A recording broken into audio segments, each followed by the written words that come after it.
Aura er et fænomen, som optræder sammen med migræne. Migræne kan optræde både med og uden aura. Aura kan være et synsfænomen, det er det mest almindelige.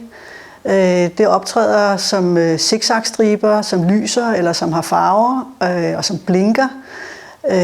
Typisk starter det inde i midten af synsfeltet, og så bevæger det sig ud i udkanten, og det er på begge øjne. Og det forsvinder af sig selv, og det er ikke farligt. Det er jo erfaringen, der fortæller os, at det er ufarligt.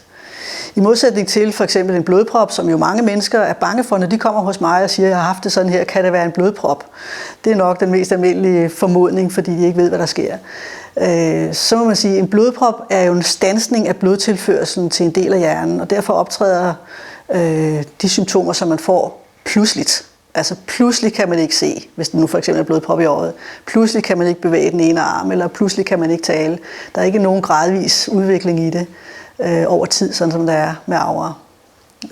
Så det er den gode del af det, kan man sige. Det er i hvert fald ikke farligt på den måde, at man jo bagefter er man jo sig selv igen.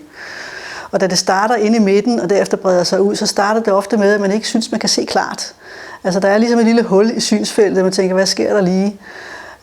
Og når man så har funderet lidt over det, så breder det sig lidt mere ud til siderne, og man tænker, det var dog mærkeligt. Nu kan jeg se igen, men det er ligesom om, der er noget ude i periferien af mit synsfelt.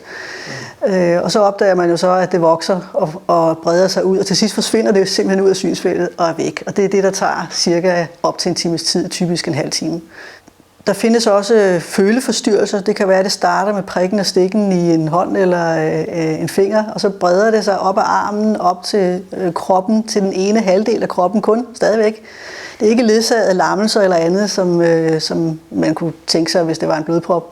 Det efterlader en form for følelsesløshed på huden, indtil det damper af. Og i virkeligheden er det samme fænomen som synsforstyrrelserne, det er bare et andet sted i hjernen, det foregår.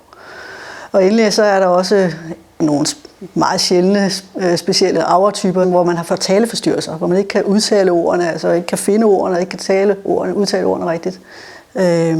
Så er der hovedpinen, som kommer efter. Nogen har et interval fra synsforstyrrelserne har optrådt, og indtil hovedpinen indtræder på op til en times tid, og nogen får det lige efter auraen har været der.